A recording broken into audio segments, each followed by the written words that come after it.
नमस्कार, मेरा नाम है ओम प्रकाश यादव और आप देख रहे हैं वॉइस ऑफ रिपब्लिक। एनडीए के सीटों का बंटवारा फाइनल हो गया, यानी चिराग पासवान और मांझी जी का जो पेंच फंसा हुआ था एनडीए के सीट बंटवारे के मसले पर, वह सुलझता हुआ दिख रहा है।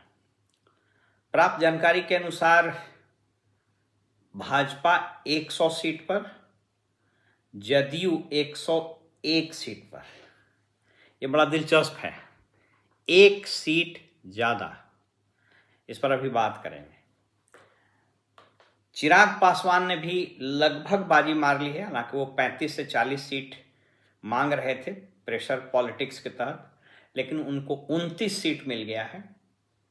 हम मांझी जी को नहीं मिल पाया, ये 20 सीट 15 से 20 सीट मांग रहे थे, कम से कम 15, जिसके लिए उन्होंने रश्मि रथी की कविता भी लिखी, लेकिन लगता है इनको भाव नहीं मिला, तो ये 7 सीट पर ही इनको निपटा दिया गया। और सबसे ज़्यादा बाजी मार गए उपेंद्र कुशवाहा, जिनका पिछले चुनाव में भी डिजास्टर हो गया था, स्वयं तीसरे स्थान पर आ गए थे। उनको 6 सीट मिल गया है।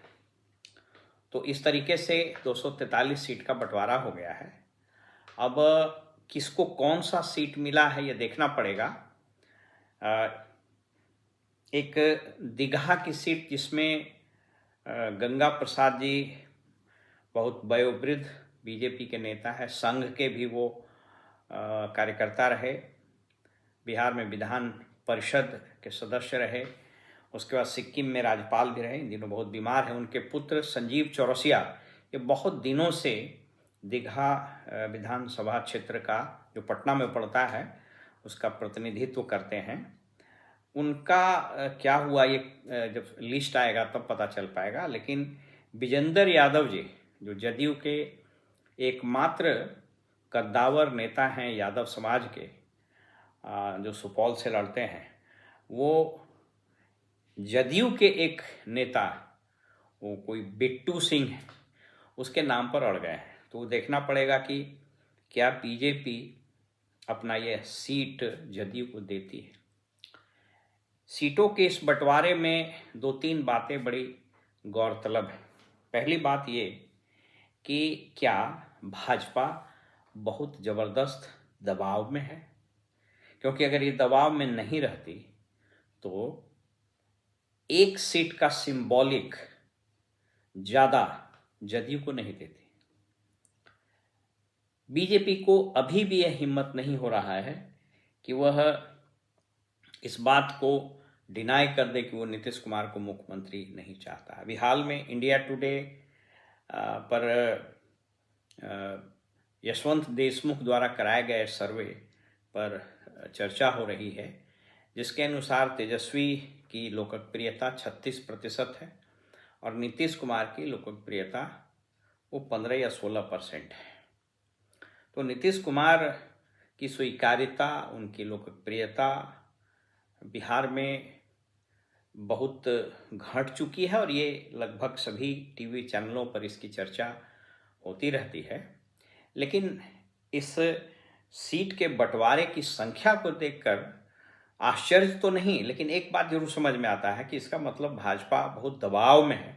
भाजपा को लग रहा है कि कहीं ऐसा न हो कि हम उनको एक सीट अधिक नहीं दें, जो सिंबॉलिक है कि बड़े भाई का, वो नहीं दें तो बात बिगड़ जाए, तो हमारे हाथ से ये निकल जाएगा। दूसरी चीज़ कि रामविलास लोजपा रामविलास यानी चिराग पासवान की जो पार्टी है, तो चिराग की भी खूब चली है, ज़बरदस्त ब्लैकमेलिंग चला है और मान मनौवल खूब चला। नित्यानंद राय जी जो गृह राज्य मंत्री हैं, वैशाली के रहने वाले हैं, हाजीपुर से चुनाव चिराग जीतते हैं, तो उनको लगाया गया था और कई बैठकों का दौर चला, मान मनौवल हुआ।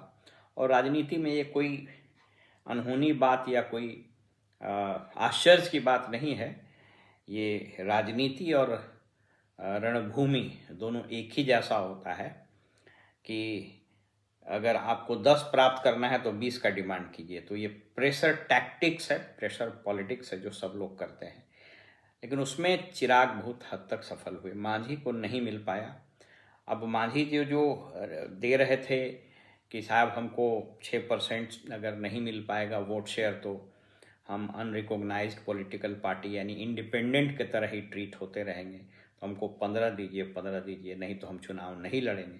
तो अब देखना पड़ेगा कि वो लड़ते हैं या नहीं लड़ते हैं। और उससे ज़्यादा दिलचस्प बात होगा कि इनको जो 7 सीट मिला है तो उसमें एक अनिल सिंह जो हैं टेकारी से जो विधायक, उनको छोड़ के बाकी 6 क्या वो अपने ही परिवार को देते हैं या क्या देते हैं वो देखना पड़ेगा।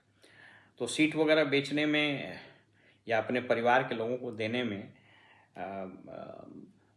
बड़े बदनामी होती रही है, या बदनामी कहना बेकार है। राजनीति में बदनामी एक ऐसा शब्द है जो कोई मायने नहीं रखता है।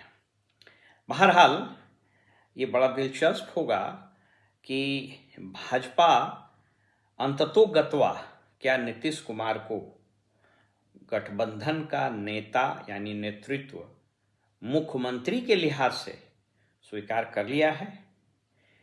क्योंकि अगर ऐसा नहीं है तो जदयू के एक सीट मतलब आधा +1 50+1 यानी 100 भाजपा का, तो हमारा 101 सिंबॉलिक बढ़त एक सीट का लेने का और क्या इरादा हो सकता है। ये बहुत दिलचस्प बात हो।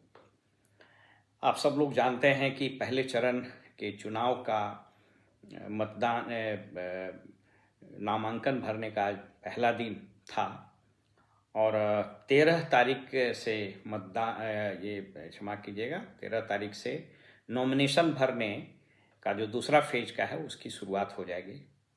तो अब ये जो दोनों गठबंधन है main, Mahagathbandhan led by RJD और एनडीए लेड बाय जदयू कह सकते हैं, तो इन लोग नामों की घोषणा कब करते हैं।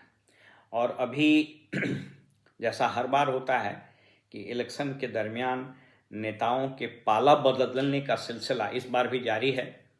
और ऐसा लगता है जैसे कि कबड्डी में होता है ना कि हम कितना को उसको बोलते हैं कबड्डी में कि उसको मार दिया तो पकड़ लेता है, और रेखा के लाइन के भीतर ही अगर वो पकड़ा गया, नहीं छुपाया, तो मारा जाता है। तो ये चल रहा है सहमत का खेल।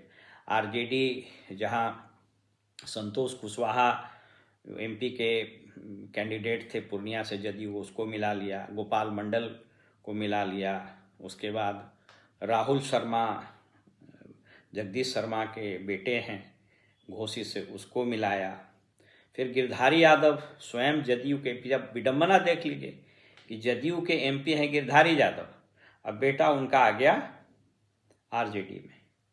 तो इधर से ये होगा। इसके अलावा फिर उधर भी है, जैसे भाजपा में थे डॉक्टर प्रोफेसर रविंद्र चरण यादव, राजस्व मंत्री भी रहे, तो राजद से फिर उस जदयू में गए, फिर बीजेपी में गए, अभी कांग्रेस में चले गए हैं।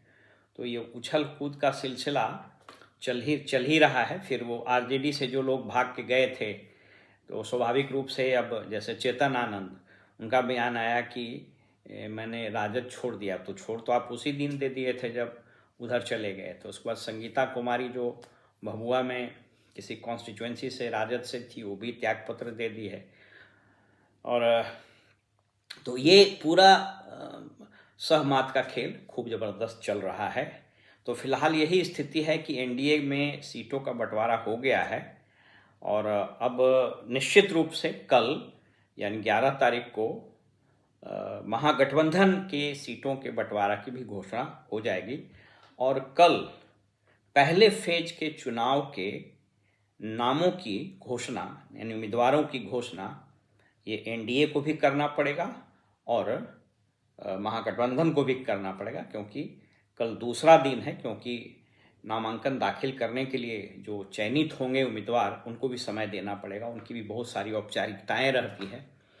वैसे बहुत लोगों को फ़ोन करके कह भी दिया गया है, लेकिन राजनीति में बड़ा मुश्किल है, जिसको अंग्रेजी में बोलते हैं there are so many leaps between cup and the tea. तो लब तक आते आते हाथों से सागर छूट जाता है। तो कल तक हम लोग इंतज़ार करते हैं और जैसे कोई खबर मिलेगी फिर हम आपसे रूबरू होंगे, आपके सामने आएंगे। तब तक आज्ञा दीजिए। नमस्कार।